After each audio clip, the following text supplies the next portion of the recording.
They did it! Football season starts now. Welcome to the QB 1-1 party. Yes! Yes! This is good party music. Look at what we have created. It happened. It happened, Danny.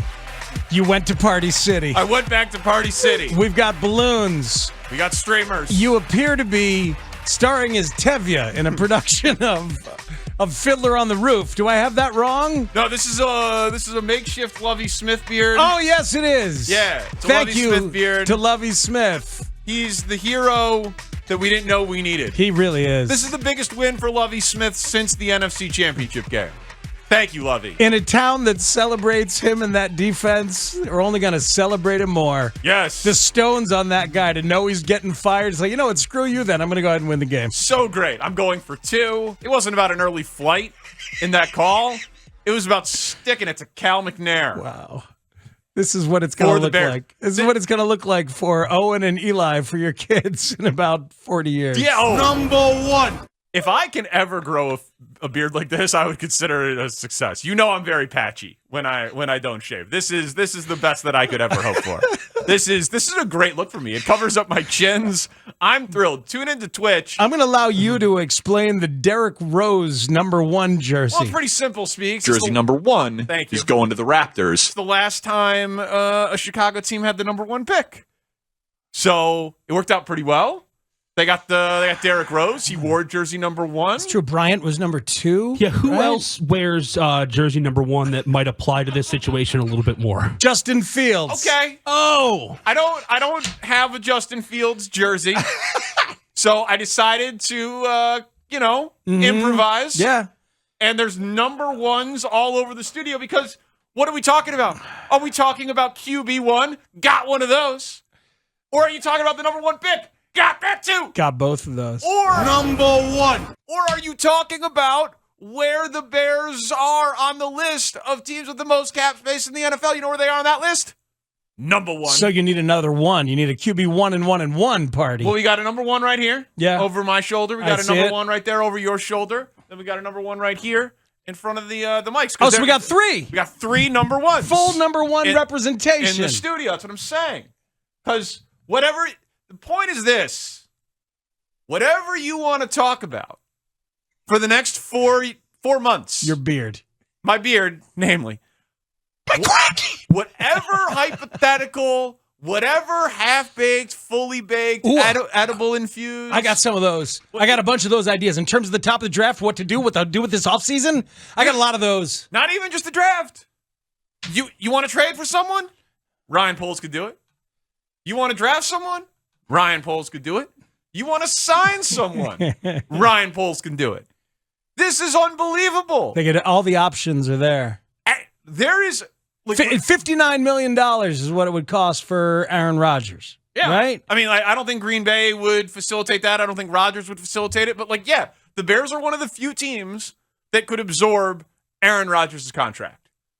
The Bears are one of the few teams that could take on Lamar Jackson, his contract, if they wanted to. I'm not saying that they would. But, there is not a single player in the NFL that the Bears would need to make a single move for in order to fit them in. They got $120 million in cap space. Got a lot of options. They can front load contracts if they want to. They can overpay on short-term deals if they want to. They can extend their own guys if they want to. They could trade down. They could draft a quarter. Honestly, and I want you to hold me to this. Yeah. When people call or text or tweet, they're like cockamamie, half-baked, if I was Ryan Poles, this is what I would do, dream scenario. As long as it doesn't include some derivative of the phrase, well, maybe Justin Fields could be Taysom Hill. It's a good idea. Oh, no. It's at least an idea that we can entertain on the show.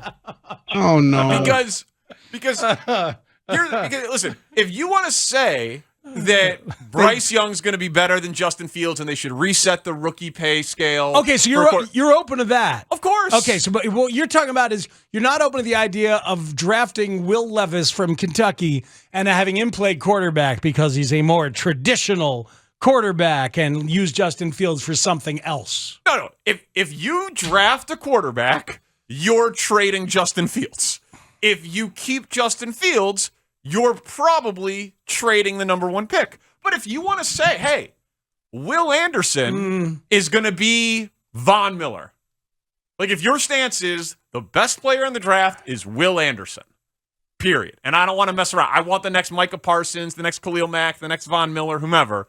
And it's stay at 1, take the generational defense play. I would disagree with you. I will not enjoy that if that happens. Okay. I will feel like all the leverage that you've been handed and the possibilities have not been taken advantage of. Well, sometimes defensive players go number 1. I know. Miles Garrett went number went 1. Jadeveon Clowney went number 1. You know, it happens.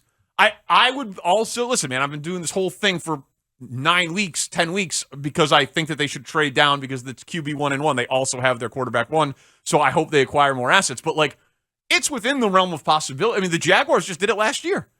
They had Trevor Lawrence. There was nobody who was really interested in trading up. Trayvon Walker. And they took Trayvon Walker. So, like, my point is basically any idea that you have is on the table. Thanks to the most beautifully executed tank I've ever seen. It's a remarkable football tank. And Lovie Smith. What an unlikely hero. Oh, it's so perfect, though. That look so from great. Cal McNair, from the owner of the Texans as he's walking off, like, you just did that, didn't you? Really? Yes. That's what you want. Okay, well, there's one for you. Congrats. I'll take you to the firing room. Well, you're fired. Oh, God. Yeah. It's like Shooter McGavin firing his caddy. 5 iron, huh? Well, you're fired. Go for 2, huh? Well, you're fired. And they were going to fire him anyway because they're a horrible organization. But this is crazy, man.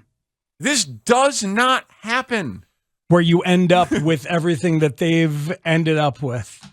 It doesn't happen. We have an opportunity, too, Danny. We've got an opportunity to lean in to the absurdity of draft season, which so often gets derided by us. Oh, we're going to be leaning in. Oh, man. Like, this is the time. We want multiple quarterbacks to be considered at the top. We want a debate. We want some GM to say, I'm going to be Ryan Pace and trade up a bunch for Mitch Trubisky. Like, you might be annoyed by the draft hype and the madness, but this is the year. It's our duty as a mob, as a fan base, to make it even crazier than ever. We got to create rumors to feed the beast. I think we should start making up amazing things about Will Levis immediately. And Will Levis is a quarterback for Kentucky. Yes. Who we want people to fall in love with. We want someone to fall desperately in love with Will Levis. I hear you, man. I'm all in. Yeah, there you go. Let's share every feat of greatness we hear about Anthony Richardson from Florida. You hear about anything? Share it on all your social channels. Send it to opposing teams and fan bases. Foster stupidity as much as possible. Absolutely. Trade again. It's going to be it. Maybe Will Levis is the next Josh Allen.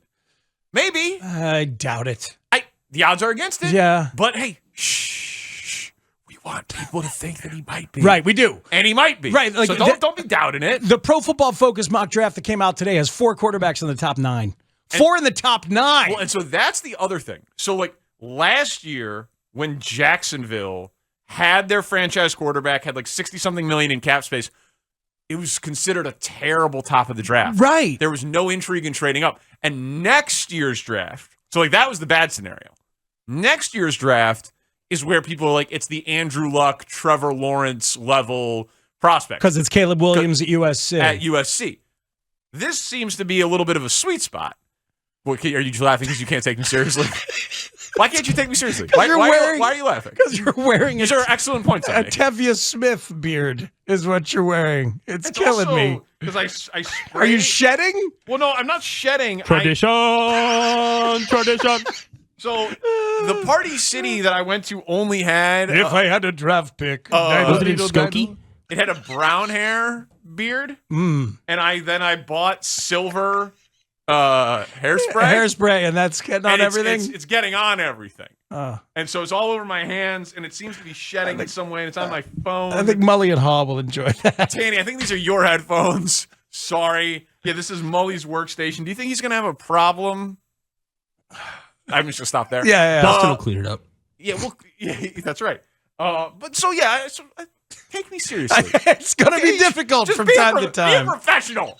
It's been a while since we worked together. Be a professional for once in your life. It's like the guy in the Derrick Rose jersey. It worked out well last time. It did. Chicago had the number 1 pick. Yeah. So I'm just saying. Yeah. Oh, come on. No, it did. Danny wants the Bears' new draft pick to have a career-ending injury so bad. It worked out great. Yeah. I want the Bears to trade this pick. Yeah. And then he can have a career-ending injury So somewhere anyway, else. the point you were making ties into the thing that I pushed back on a few minutes ago, which is that because there are so many quarterbacks who could be considered as top 5 picks in this particular draft, I will be disappointed if they just make their selection, take Will Anderson at 1, and that's that. This feels like the opportunity has been handed to you, even if you have to create it. You know, you got to start maybe tomorrow, Ryan Poles, and make sure that you're fostering the desire for you to be open for business. And whoever the Texans might want at quarterback, well, don't you want that as well? That's why you should trade up with us and get ahead of the Texans before they take their quarterback. Well, so you mentioned about tomorrow. So tomorrow Ryan Poles speaks at 10:30, and he'll meet the media. And I think conventional wisdom, and it makes sense, is you've got to publicly, you want to commit to Justin Fields, but not commit too hard to Justin Fields because you don't want to give away your leverage in your hand. Do you think that is true? Or is the leverage the pick? Like, so for example, if it was Caleb Williams, right? If it was and you knew that 5 teams, 10 teams would be interested in trading up to get him, it wouldn't matter if you said we love Justin Fields or we don't love Justin Fields because 10 teams would be trying to trade to get that guy. It's like, or does it matter if they're like, well, we don't need to get to 1 to take Bryce Young because we need to get to 2. We need to get to 2. You know, so because if the player is what drives the leverage, then that's the value of the pick. If it's not, and it feels like it might not be because it's a little bit of a tweener year, like Will Levis didn't produce a ton in college, and CJ Stroud has some questions in the pocket, and then Bryce Young's a little undersized. Well, let's go back to your question. I think you have a wonderful advantage that the number 2 is definitely wanting a quarterback. So you can sell, we happen to know who they want, and if you want who they want, you better get up here and get it. But that's what I think the leverage is. I think the leverage is the pick. But I think it's probably also good business to let the world feel like you're yourself considering taking a quarterback because of the more years on a rookie deal and to match up with your timeline. But that's dangerous business when you want your quarterback to feel empowered and enabled. Right.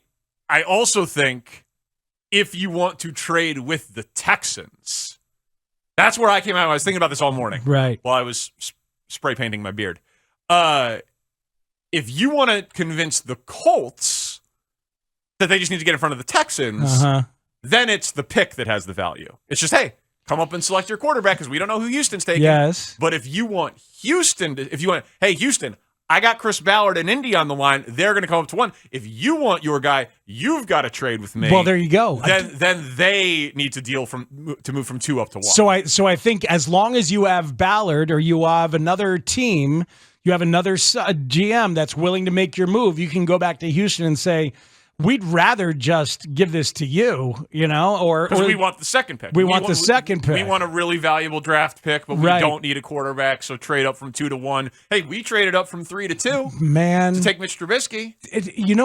The part that I don't know if it's been spoken out loud yet that could be working so much in the Bears' favor is that you got wild cannon Jim Irsay and ridiculous buffoon Cal McNair. On the ownership level, you got these 2 guys who might say, whatever you got to do. Whatever you got to do. I always have wanted to say WXRT. Yeah. Right. But by the end of this, Jim Irsay might trade you David Gilmour's guitar and the original manuscript to On the Road by Jack Kerouac, along with their entire draft for this year and next. Well, you just don't know. Go get it, man. It's all in play, man. Is Seattle really going to be committed to Geno Smith? We don't know. They got the 5th pick. What's Arizona doing? I assume Arizona's sticking with Kyler, but he's coming off an injury. They're going to have a new GM, new coach that's not going to be as committed to Kyler. They got the 3rd pick. Indy's got the 4th pick. The Lions have 2 first-round picks. They're at 6. Are they staying with Goff? I assume so. Maybe not. Raiders are moving on from Derek Carr. Could you trade down to 7? Would the Raiders throw in Max Crosby? Would the Raiders give you the 7th pick in Max Crosby? He doesn't get talked about enough. That's what I always say. At defensive end. Top 5 defensive player with a $90-something million contract. He doesn't get enough love, I think. But, is that on the board? I don't know. Move down to 7, take the tackle, take Skronsky from Northwestern, and get Max Crosby for your time? Not a bad move. God, there's so many. It's on the board. There's so many ways. I keep thinking about the Colts, though, man, because they've done the one-and-done thing with veteran free agent quarterbacks or tradable quarterbacks now. Yep. The last 4 or 5 years, and Irsay might want to validate his Jeff Saturday investment. And I will say, What's up, man? I am partial to the future one, because then that following season, every game, every Sunday, it's like you've got 2 games. You got the Bears game, and say the Colts traded you the 4th pick and other draft picks, and next year's 1. Every week that the Colts lose, it's another thing. Think about how exciting it must have been for Lions fans this year to watch the Rams fall apart. To watch the Rams fall apart. Absolutely. Or for Seahawks fans to watch the Broncos fall apart. Oh, my God. I'm so excited. I want the entire Jim Irsay collection in exchange for this draft pick. You fired up? Yeah. I want the drums that Ringo used on the Ed Sullivan Show. I totally want those.